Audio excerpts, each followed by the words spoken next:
आप सभी लोगों को पता ही होगा कि हाल ही में पाकिस्तान में ट्रेन हाईजैक हुई थी। पाकिस्तान में हुई ट्रेन हाईजैक होने के बाद बलूचिस्तान से जुड़े कई ऐसे राज दुनिया के सामने आने शुरू हो चुके हैं, जिसे सुनकर शायद ही आपको यकीन हो, क्योंकि बलूचिस्तान के इन सभी राज्यों के तार कहीं ना कहीं भारत से आकर जुड़ते हैं।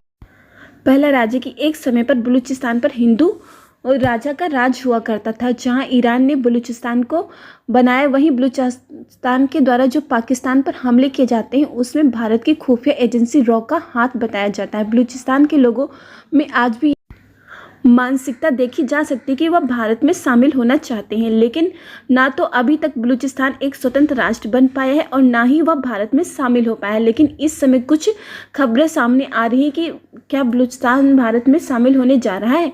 यह खबर काफ़ी ज़्यादा इस समय चर्चा में बनी हुई है। पूरी अपडेट क्या है इस वीडियो में आगे विस्तार से समझेंगे, लेकिन उसके पहले अगर अभी तक आप लोगों ने वीडियो को लाइक नहीं किया तो आप लोग वीडियो को लाइक कर दीजिए, साथ में चैनल को सब्सक्राइब कर नोटिफिकेशन बेल आइकन को जरूर दबा दीजिए, जिससे लेटेस्ट वीडियो की नोटिफिकेशन आप लोग को मिले और आप लोग वीडियो को सबसे पहले देख पाए। हाल ही में BLA यानी कि बलूच लिबरेशन आर्मी ने पाकिस्तान में जफर एक्सप्रेस को हाईजैक किया, जिसमें लगभग 400 यात्री सवार थे। यह घटना बलूचिस्तान के इलाके में हुई, जहां आतंकियों ने ट्रेन पर हमला कर यात्रियों को बंधक बना लिया। बलूच लिबरेशन आर्मी ने इस कार्रवाई को अपनी आज़ादी को लेकर अंजाम दिया और पाकिस्तान की सरकार से अपने कैदियों की रिहाई की मांग की, लेकिन पाकिस्तान की सरकार ने इस ट्रेन हाईजैक के लिए सीधे तौर पर भारत पर आरोप लगाया और कहा कि इस ट्रेन के हाईजैक होने के पीछे भारत का हाथ है। भारत ने इस आरोप को पूरी तरह से खारिज कर दिया। अगर विश्व का मानचित्र देखें तो इसमें भारत के उत्तर पश्चिम दिशा में पाकिस्तान स्थित है और इसी में बलूचिस्तान स्थित है। यह बलूचिस्तान पाकिस्तान का सबसे बड़ा दक्षिण पश्चिम प्रांत है। यह पहले से के समय में ब्रिटिश भारत का हिस्सा था, लेकिन विभाजन के बाद यह पाकिस्तान का हिस्सा बन गया। एक समय ऐसा भी था जब बलूचिस्तान दोबारा से भारत का हिस्सा बनना चाहता था। जो बलूचिस्तान आज पाकिस्तान का हिस्सा है, वह कभी भारत में खुद शामिल होने के लिए तैयार था। बलूचिस्तान का इतिहास काफ़ी ज़्यादा पुराना होने के साथ ही रहस्य से भी भरा हुआ है। 1540 में जब भारत का पहला मुगल शासक अकबर हुमायूं के बेटे को बिहार के शेरशाह सूरी ने युद्ध में हरा दिया था। हुमायूं भारत से चला गया, उसने ईरान में शरण ली। 1545 में शेरशाह सूरी की मौत हो गई, तो इस मौके का फ़ायदा उठाकर हुमायूं ने भारत वापस लौटने की योजना बनाना शुरू कर दी। बलूचों का साथ पाकर 1555 में हुमायूं ने दिल्ली पर फिर से कंट्रोल कर लिया। उसके बाद वह अपने नियंत्रण को धीरे धीरे बढ़ाता गया, लेकिन एक दिन ऐसा भी आया कि बलूचिस्तान के लिए ही दिक्कत पैदा होगी। बलूचिस्तान में हुमायूं के खिलाफ में विरोध शुरू हो जाते हैं। यहीं से तार जुड़ते हैं भारत से और एक हिंदू राजा से। बलूच के लोग इस इलाके में बस गए और जब कई सालों तक हिंदुस्तान पर मुगलों का शासन हुआ तो बलूच लोगों के सहयोग से बना, यानी कि वही के कुछ लोगों ने इतिहास को भुलाते हुए इसकी स्थापना की। लेकिन इसके कुछ समय पश्चात बलूचिस्तान के एक इलाके में सेवा वंश का था, जिससे हिंदू राजवंश माना जाता था। इस तरीके से बलूचिस्तान का निर्माण हुआ कि वहां पर हिंदुओं की भी जनसंख्या थी। बलूचिस्तान का इलाका दक्षिण एशिया और मध्य एशिया के बीच एक अहम भौगोलिक स्थान पर स्थित है। यह क्षेत्र प्राचीन काल से ही व्यापार और सैन्य गतिविधियों का केंद्र रहा है। ब्रिटिश हुकूमत के दौरान बलूचिस्तान का एक बड़ा हिस्सा ब्रिटिश भारत के अधीन था, जिसे ब्रिटिश बलूचिस्तान कहा जाता था। 1947 में जब भारत का विभाजन हो रहा था, तब इनके पास 3 विकल्प थे। पहला यह था कि वे या तो भारत में शामिल हों, या तो फिर दूसरा विकल्प था कि पाकिस्तान में शामिल हो, तीसरा विकल्प यह था कि वे स्वतंत्र रहें। यहाँ पर बलूचिस्तान के नवाब की भूमिका बहुत अहम हो जाती है। यहाँ पर बलूचिस्तान के नवाब और मीर अहमद यार खान ने शुरुआत में तो साफ कहा कि बलूचिस्तान एक स्वतंत्र राज्य रहेगा, लेकिन बाद में उन्होंने भारत के प्रधानमंत्री जवाहरलाल नेहरू से संपर्क किया और बलूचिस्तान को भारत में शामिल करने का प्रस्ताव दिया। लेकिन यहाँ पर एक समस्या खड़ी होगी। बलूचिस्तान का भारत में शामिल होने का प्रस्ताव सुनकर जवाहरलाल नेहरू के सामने बहुत बड़ी दुविधा थी।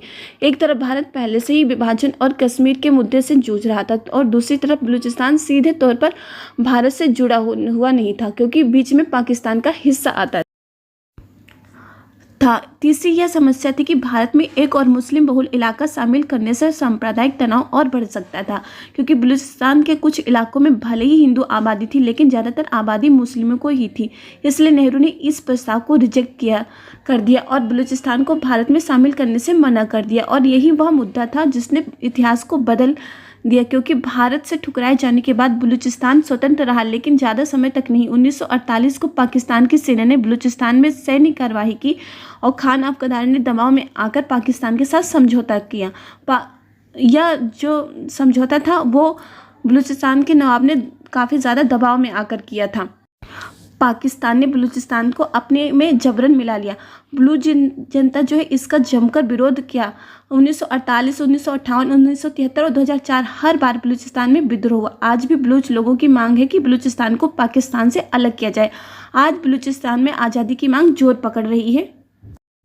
बलूच लिबरेशन आर्मी पाकिस्तान के खिलाफ लड़ाई लड़ रही है। चाइना पाकिस्तान इकोनॉमिक कॉरिडोर के तहत चीन बलूचिस्तान के ग्वादर पोर्ट पर कब्जा जमाना चाहता है। भारत के लिए बलूचिस्तान की स्थिति काफ़ी ज़्यादा महत्वपूर्ण है, क्योंकि अगर बलूचिस्तान आज़ाद हुआ तो पाकिस्तान की रणनीतिक स्थिति कमज़ोर हो जाएगी। बलूचिस्तान आज भी भारत की तरफ उम्मीद भरी नज़रों से देखता है, लेकिन यह देखना होगा कि क्या भारत भी बलूचिस्तान को अपनाएगा। इस समय बलूचिस्तान की कहानी हमें यह सिखाती कि भू राजनीति में मौके से कभी जो है चूकना नहीं चाहिए। यह मौका जो चूकना होता है वो काफ़ी ज़्यादा आगे महंगा पड़ सकता है। और वही जो है इस समय अगर भारत ने 1947 में बलूचिस्तान को अपना लिया होता तो आज दक्षिण एशियाई राजनीति की आर्थिक मामले में तस्वीर कुछ और ही होती, क्योंकि बलूचिस्तान खनिज क्षमताओं से भरपूर है। बलूचिस्तान में नेचुरल गैस, कोयला, सोना, तांबा, यूरेनियम जैसे खनिज पदार्थ भारी मात्रा में पाए जाते हैं। बलूचिस्तान का ग्वादर पोर्ट भारत को व्यापार और नौसैनिक के नज़रिए से काफ़ी ज़बरदस्त फ़ायदा देने वाला होगा। इसके साथ ही भारत के पश्चिमी राज्यों जैसे गुजरात, राजस्थान और पंजाब, इनका सीधा संबंध मिडिल एशिया तक बढ़ जाएगा। अगर बलूचिस्तान भारत में शामिल हुआ तो अंतर्राष्ट्रीय स्तर पर बड़ी हलचल होगी, क्योंकि इसका चीन विरोध करेगा, क्योंकि उसका China Pakistan economic corridor project जो है खतरे में पड़ जाएगा। इससे पाकिस्तान इसे युद्ध का कारण भी बना सकता है और वह इसके लिए अंतर्राष्ट्रीय मंच पर भारत की शिकायत भी कर सकता है। और पाकिस्तान तो आप लोग जानते हैं कि हमेशा युद्ध का कारण खोजता रहता है और उसको एक बहुत बड़ा कारण मिल जाएगा युद्ध के शुरुआत के लिए। अब इसके साथ ही जो है इसमें क्या होगा, इस सबसे बड़ा रोल निभाएंगे रूस और अमेरिका। उनका इसमें क्या फ़ायदा होगा, किस तरह से, वो निर्भर करता है कि आगे बलूचिस्तान भारत में मिलेगा या नहीं मिलेगा, क्योंकि अमेरिका जो चाहेगा और रसिया जो चाहेगा वही होने की उम्मीद सबसे ज़्यादा है। इस समय जो है बलूचिस्तान का मुद्दा काफ़ी ज़्यादा हाईलाइट हो रहा है और सबसे ज़्यादा बात यही आ रही है कि बलूचिस्तान को जो है भारत अपने में शामिल करना चाह रहा है। देखते हैं आगे कि क्या होगा। जो भी होगा आपको वीडियो के माध्यम से बता दिया जाएगा। आप लोग को वीडियो पसंद आई हो तो वीडियो को लाइक कर दीजिए, साथ में चैनल को सब्सक्राइब कर नोटिफिकेशन बेल आइकन को जरूर दबा दीजिए, जिससे लेटेस्ट वीडियो की नोटिफिकेशन आप लोग को मिले और आप लोग वीडियो को सबसे पहले देख पाएँ। आप लोग वीडियो को अपने दोस्तों के साथ शेयर जरूर कर दिया करिए, जिससे कि और लोग भी वीडियो को देख पाएँ। इस वीडियो में बस इतना ही। जय हिंद, जय भारत।